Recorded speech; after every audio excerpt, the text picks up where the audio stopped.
الحمد لله والصلاة والسلام على رسول الله. هذا هو الدرس 20 في الرقية، وما زلنا في الإجابة عن الأسئلة. لماذا الأطفال الصغار هم المفضلون كقرابين بشرية؟ لأنه كلما كان هذا العمل شيطاني وضد الدين وتبغضه الطبيعة الإنسانية، فهو أعظم عند الشيطان، ولهذا الأطفال هم أبرياء، فلهذا هم الأفضل كقرابين. والأفضل من ذلك أن يضحي الإنسان بابنه. فهكذا يجتهد الشياطين حتى الإنسان يتعاهد مع الشيطان بسلب إيمانه تماما وبإبعاده عن الطبيعة البشرية. وماذا تعني التضحية بالبشر؟ إما أن يقتلوا إنسان مباشرة، وهذا كثير. مرة قبضنا على جن صنم في أفريقيا، وقلت له ماذا يفعل مع الصنم؟ قال أن الصنم ليس بشيء، ولكن هم الذين من وراء الصنم، هم قوة الصنم. قال لي: إذا تريد أن تكون غنيا بالملايير فأت بابنك والرضيع الذي ولد وتطحنه وتضيف إليه مواد حتى يكون صابونا وتغتسل به، ونحن نجعل لك الملايير. وهل تريد أن تعرف من الناس في هذا البلد من الذين أعطيناهم الملايير بهذه الطريقة؟ فقلت لا نريد أن نعرف. فهكذا التضحية بالبشر. لماذا لا يتدخل الجن العلوي، جن السماوات، والذي يملك قوة كبيرة بإذن الله تعالى لمحاربة الشياطين، أو على الأقل التقليل من الطاقة السلبية وحماية المسلمين؟ هذا غير موجود. الجن العلوي، جن السماوات، يملك قوة كبيرة. هذه أكاذيب يصطنعها أصحاب الأسرار وهذه الأحوال حتى يلهم الناس أنه يستعين بجن مسلم سماوي، وهم كلهم جن كفار حتى يضلوا الناس.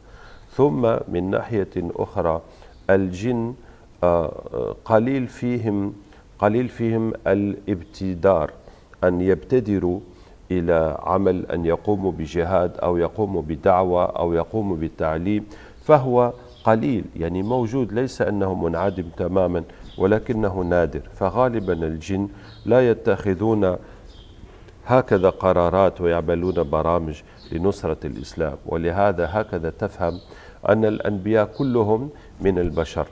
فمثل في السحر، البشر هم الذين يستعملون الجن، وإن كان الجن كذلك يخادعون البشر ويستعملوهم، ولكن البشر هم هم العمل. وإن كان كذلك الجن يبحثون عن البشر حتى يجعلوا منهم سحرة، ولكن يبقى أن هذه حركة السحر والجن كلها سببها البشر أساسا. فلا يوجد هؤلاء الجن العلويين. ففيه جن صالحين وقريبين من الملائكة ومشغولين بطاعة الله وعبادة الله تبارك وتعالى، ولا يتدخلون في غير ذلك. بما أن أي مخلوق لا يستطيع تغيير شكله، كيف يستطيع الجن التشكل؟ الجن من طبيعته مخلوق من النار، وإن كان هذه النار تتشكل في شكل قار، ولكن بسبب أن مادته النار فهي طاقة، فيمكن أن يغير شكله. وهذا هو، وليس لنا أكثر علم على هذا، فقد تفهم أن النار يمكن أن تتشكل بأشكال مختلفة. لماذا الجن المسلم بمختلف أنواعه غير قادر على قتال الماسون؟ والدليل أن العديد من الجن المسلم الذي يتكلم على لسان المصابين يقول إنه خاضع لملك أو جماعة ماسونية. الجن المسلم ليس أقوى من الجن الكافر، ولو أسلم الجن لا تزداد قوته. فالجن المسلمين يكونون أقوياء بالسلاح وبالتقوى، وكذلك بالجماعة. لما يكونوا جماعة ويتحاربوا في سبيل الله فيكون لهم قوة، وكذلك بإسناد من البشر بالدعاء لهم وبزيادة إدخال الجن في الإسلام وبنصرتهم بقراءة القرآن على ما يحتاجون. وقتال الجن للبشر ضعيف، يعني تجد الإنسان مثلا مصاب بالسحر وآلاف الجن يرسل لقتله فلا يتمكنون من قتله، فقط هو يتعذب. فهكذا ولو أرسلنا الجن لمحاربة البشر فلا يقدرون على قتلهم إلا نادرا، ولكن يمكن أن يحدثوا لهم المشاكل أو يوقعوهم في الأخطاء، كما نرى الحمد لله بعد الخطف ما يقع لبعض الكفار. لماذا تم التضحية بركاب سفينة التيتانيك والدليل أنها غرقت قرب مثلث برمودا؟ وأؤكد أنك ستدهش عندما تسمع أنه تم التضحية بها فعلا، وسيسألونك كيف علمت أنها تضحية وليست مجرد حادث. على كل حال إذا غرقت قرب مثلث برمودا، فمثلث برمودا هو على حسب أقوال الجن المتواترة هو مقر إبليس، وتكثر فيه غرق السفن والطائرات هناك.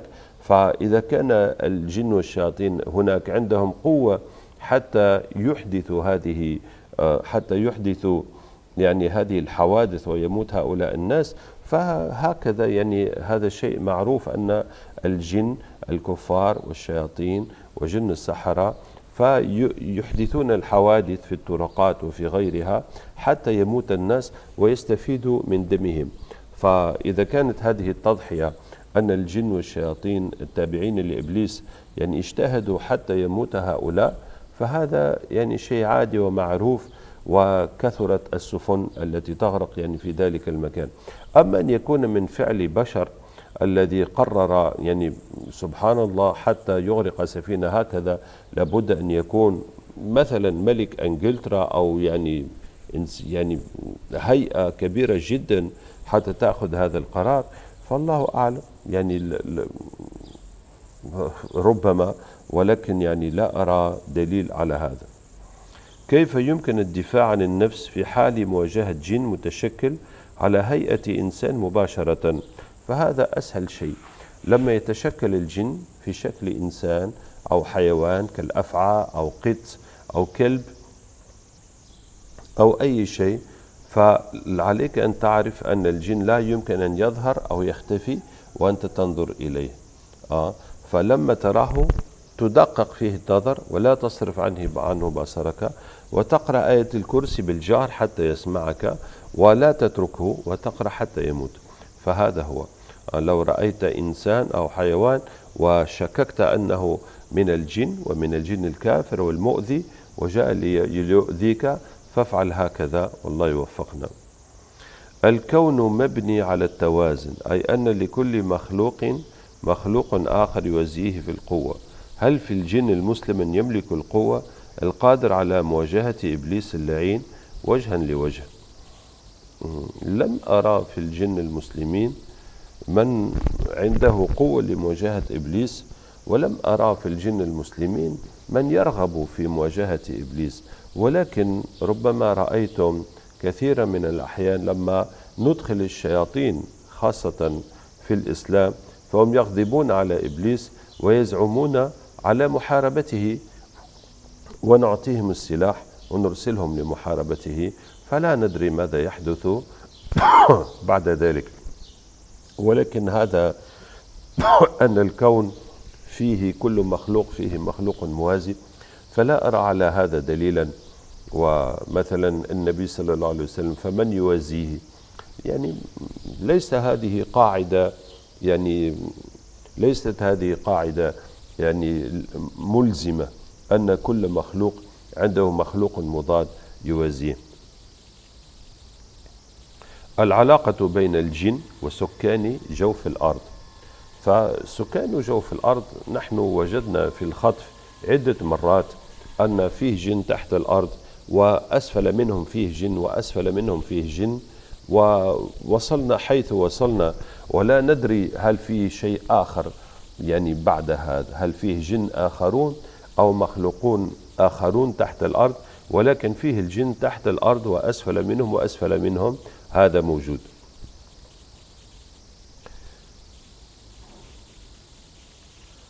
والآية الكريمة تقول في قصة سيدنا سليمان عليه السلام: أردت أن أستفسر في موضوع خلط الجن مع الشيطان يخرج عفريت، قال عفريت من الجن، ما تفسير ذلك؟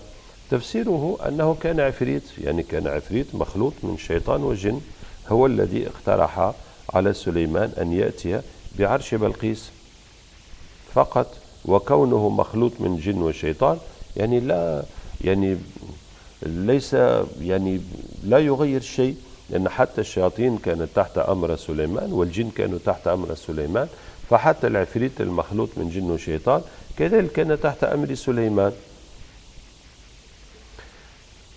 اعمل فيديو على الجن الذين يطعمون الناس في المنام، لماذا يقع ذلك وكيف نتوقاه، وما هي يعني نتائج أكل السحر في المنام. فعلا الجن يطعمون الناس في المنام لتجديد السحر، لتجديد السحر، يعني يكون الإنسان قد أكل السحر وهذا الجن مكلف بحفاظته وتجديده، فهو يطعم الإنسان في المنام. فكيف تحت النتيجة أنك أكلت السحر، فعليك أن تشرب السنة حتى يزول، أو على الأقل تشرب الماء المرقي كثيرا إذا لم تشرب السنة، والأفضل أن تشرب السنة، وسيؤثر فيك مثل يعني السحر العادي، ولا سيما إذا كان معك جن، فهذا السحر سيمكن الجن أن يبقى في جسمك. وكيف تحتمي منه؟ حاول أن تتفكر يعني قبل النوم أنك لا تأكل، ومن أتى لك بالطعام فعليك أن تقتله. وكذلك اقرأ الآية 8 من سورة ياسين: وجعلنا من بين أيديهم سدا أو سدا إذا كنتم على رواية حفص، ومن خلفهم سدا فأغشيناهم فهم لا يبصرون. اقرأها 20 مرة أو أكثر قبل النوم حتى تتحسن من هذا، والله تعالى المستعان. هل أن الرقية تحدث مشاكل للمرأة الحامل؟ وهل الخاطف إذا كان الخاطف مرأة حامل، هل أن الخطف بهذه المرأة يحدث مشكل يعني للطفل؟ لا يحدث مشكل، لا يحدث مشكل، بل مرغوب أن المرأة الحامل تتعالج بالرقية حتى يحفظ الجنين من آثار السحر والجن. وكذلك الخاطفة إذا كانت حامل فليس فيه أي مشكل، وخاصة إذا كانت هذه الخاطفة لا تتحرك كثيرا ولا تعمل يعني أشياء، يعني خطفها يعني لطيف، فليس فيه أي مشكل. ويعني الحمد لله، الله قال: إن تنصروا الله ينصركم، ويقول النبي صلى الله عليه وسلم: والله في عون العبد ما كان العبد في عون أخيه. لما تكوني حامل وتخطفين، كم من النساء لا يعني محبوسات عن الزواج ومحبوسات عن الإنجاب وحياتهن يعني مدمرة، والرجال كذلك. فكل هذا الخير الله إن شاء الله لن يضيع أجرك، ولن يعني ولن يضيع ولدك إن شاء الله. هل الخطف يقتصر على من حفظ القرآن كاملا، أو يستطيع أي شخص يحفظ الآيات التي تعلمناها منكم أن يقوم بالتجربة؟ نعم، يستطيع كل شخص أن يقوم بالخطف، ولا يحتاج أن يحفظ القرآن، يحفظ ما تحتاج إليه وتوكل على الله، الله المستعان. ثم يسأل إنسان أن الشيخ محمد علي ثانوي، وهذا شيخ عظيم من أئمة الهند، أنه كتب كتاب أو ينسب إليه كتاب فيه مربعات، يعني فيه طلاسم وفيها أرقام. فماذا أقول في هذا؟ فهل استعمل هذا الشيخ محمد علي ثانوي؟ وهل كان يقوم بالشرك؟ إخواني يعني أريد أن أتكلم في هذا الموضوع الآن. ماذا بيني وبين الشيخ محمد علي ثانوي؟ يعني وما لي أن أتكلم فيه؟ لا، أنا أبين لكم هذا الشرك، هذا الشرك، ومن فعله فهو الشرك. يعني الشرك يعني بقطع النظر عمن فعل أو لم يفعل. ولكن اعلموا شيئا أن يعني في علوم الدين سواء في الهند أو في تركيا أو في غيرها هذه الأرقام والمربعات والتمائم لا تدرس في المدارس الدينية، ولكن خارج الدروس يتعلمه التلاميذ بينهم، أو إذا انتهى التلميذ يعني من الدروس وحصل على الإجازة في العلوم الدينية فالشيخ يعطيه كتاب التمائم. فلهذا أريد أن تفهموا جيدا أن هذه الكتب ليست كتبا دينية، لأنها لا تدرس في المعاهد الدينية، وإن كان من كتبها من العلماء فهذا الكتاب ليس له علاقة بعلمه، لأنه تعلم العربية والقرآن والحديث والفقه والتفسير وكل هذا وعلم الرجال وما شئت، وكل هذه العلوم ليست لها علاقة بصنع التمائم ولا بالمربعات ولا بالأرقام. يعني إخواني، لو نقول لكم أن المفتيين في العالم اجتمعوا وقالوا أن أحسن سيارة هي سيارة تويوتا، فماذا رأيكم؟ يعني كلامهم لا يوزن شيء، لأن ليس اختصاصهم السيارات، هم علماء في الدين في الفتوى، فأما كلامهم في السيارات فلا ينفع ولا يضر لأنه ليس اختصاصهم. وليس أن علمهم في الدين ناقص، ليس له علاقة، اختيارهم في السيارات ليس له علاقة بعلمهم في الدين. وكذلك هؤلاء المشايخ والعلماء والمفتيين يعني ما شاء الله يعني من العلم، يعني كل يعني ما كتبوا في التمائم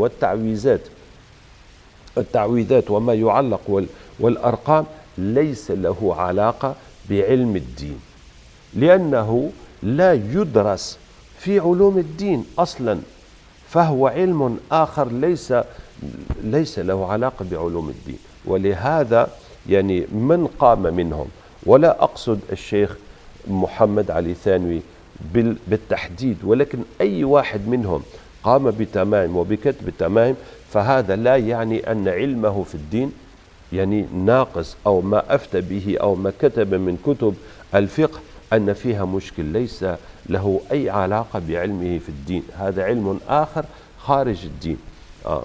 هذا الذي أريد أن أقول. يعني ليس أن فلان عالم عظيم ومفتي عظيم فقام بالتمائم فالتمائم طيبة، لا، لأنه لم يدرسها في علوم الدين، فليس لها علاقة يعني بعلمه ومشيخته. أود أن أسألك عن الصلاة التي تقلب السحر على الساحر، الصلاة التي يصليها المريض بعدما نتخلص من الشعوذة والسحر التي فيه. فنحن يعني من تجربتنا في الرقية عملنا هذه الصلاة التي نسميها صلاة الحاجة ضد السحرة، وهي أن تصلي في الليل 11 ركعة، بعد الفاتحة في كل ركعة تقرأ ربنا آتهم ضعفين من العذاب والعنهم لعنا كبيرا 100 مرة. 11 ركعة حتى تتعب نفسك وتجاهد نفسك وأنت أمام الله وتدعو تدعو تدعو تدعو ربنا آتهم ضعفين من العذاب والعنهم لعنا كبيرا، أن يهلك هؤلاء السحرة. هذه 11 ركعة في كل ركعة 100 مرة، المجموع 1100. هذا للاختصار، وإلا المطلوب أن تصلي طول الليل أو على الأقل نصف الليل. وإخواني يعني هذه الصلاة ليس السر فيها، الفائدة فيها أن تقوم بها وخلاص، لا، السر والفائدة فيها هي الإلحاح والعزيمة والطلب من الله والتأكيد أنك لن تبرح من هذا المكان حتى يقضي الله حاجتك. هي قوة العزيمة. وبعد هذا تحاول تطلب من الله أن يحضره في منامك، وتحاول أن تقتله في المنام. هذا يقول أخي أنا عندي أرق لا أنام بالليل، تأتي أفكار كثيرة تملأ رأسي، فأي علاج تنصحني به؟ أنصحك العلاج أن تعمل الحجامة على الرأس. ومع الأسف عندنا مرضى رجالا ونساء يرفضون أن يحلقوا رؤوسهم، فأن يحلقوا رؤوسهم فيصعب إخراج يعني هذا السحر من الرأس، لأن السحر هو في رأسه يجعل هذا الكلام باستمرار ويجعل هذا الجن يتعبونه باستمرار. فإذا حاولت العلاج يعني يمكن تعمل الحجامة على العنق وعلى الجبين ومن هنا من الجانبين، وتغسل بالماء وتبقى تواصل في غسل رأسك بالماء وتدهن بالزيت وأنت تدلك رأسك وتقرأ وتقرأ وتقرأ حتى يذهب. فإذا لم يكفي هذا لابد من حلق الرأس وتعمل عدة حجامات على الرأس وتكررها مرة في الأسبوع أو مرتين في الأسبوع مع باقي العلاج حتى يزول هذا إن شاء الله. هل يمكن أن أعمل الحجامة لنفسي في المناطق التي أقدر إلى وصولها؟ نعم، تعمل الحجامة في المناطق التي تقدر عليه وتقرأ القرآن بنفسك والحمد لله. والمناطق التي لا يمكن فتبحث في أقاربك أو أصدقائك من يعمل لك إن شاء الله. أي سور نقرأ عند قراءة الرقية؟ هل يمكن أن تعملوا فيديو لهذا؟ إن شاء الله لعلي أعمل. فالذي نقرأه في الرقية في هذه القراءة 20 دقيقة: وقل رب أعوذ بك من همزات الشياطين وأعوذ بك رب أن يحضرون 7 مرات. ألف لام ميم ذلك الكتاب لا ريب فيه هدى للمتقين الذين يؤمنون بالغيب ويقيمون الصلاة ومما رزقناهم ينفقون مرتين. وإلهكم إله واحد لا إله إلا هو الرحمن الرحيم 3 مرات. واتبعوا ما تتلو الشياطين على ملك سليمان وما كفر سليمان ولكن الشياطين كفروا يعلمون الناس السحر 7 مرات. آية الكرسي 7 مرات. قل اللهم مالك الملك تؤتي الملك من تشاء وتنزع الملك ممن تشاء وتعز من تشاء وتذل من تشاء بيدك الخير إنك على كل شيء قدير 3 مرات. إن ربكم الله الذي خلق السماوات والأرض في 6 أيام ثم استوى على العرش يغشي الليل النهار يطلبه حثيثا والشمس والقمر والنجوم مسخرات بأمره ألا له الخلق والأمر تبارك الله رب العالمين 3 مرات. وأوحينا إلى موسى أن ألقي عصاك فإذا هي تلقف ما يفكون فوقع الحق وبطل ما كانوا يعملون فغلبوا هنالك وانقلبوا صاغرين. والقي السحرة ساجدين قالوا آمنا برب العالمين رب موسى وهارون 11 مرة. فلما ألقوا قال موسى ما جئتم به السحر إن الله سيبطله إن الله لا يصلح عمل المفسدين ويحق الله الحق بكلمته ولو كره المجرمون 11 مرة. قلنا لا تخف إنك أنت الأعلى وألق ما في يمينك تلقف ما صنعوا إنما صنعوا كيد ساحر ولا يفلح الساحر حيث أتى. فألقي السحرة سجدا قالوا آمنا برب هارون وموسى 3 مرات. وما خلقت الجن والإنس إلا ليعبدون 7 مرات. سورة الصافات 8 آيات الأولى 3 مرات. حاميم عين سين قاف 11 مرة. حاميم 11 مرة. صبوا فوق رأسه من عذاب الحميم 11 مرة. لو أنزلنا هذا القرآن على جبل لرأيته خاشع متصدع من خشية الله وتلك الأمثال نضربها للناس لعلهم يتفكرون مرتين. سورة الجن 8 آيات الأولى 3 مرات. والإخلاص والفلق والناس 7 مرات كل واحدة. فهذه هي الآيات. ثم يسأل هذا مشكلتنا أننا لا نجد الحل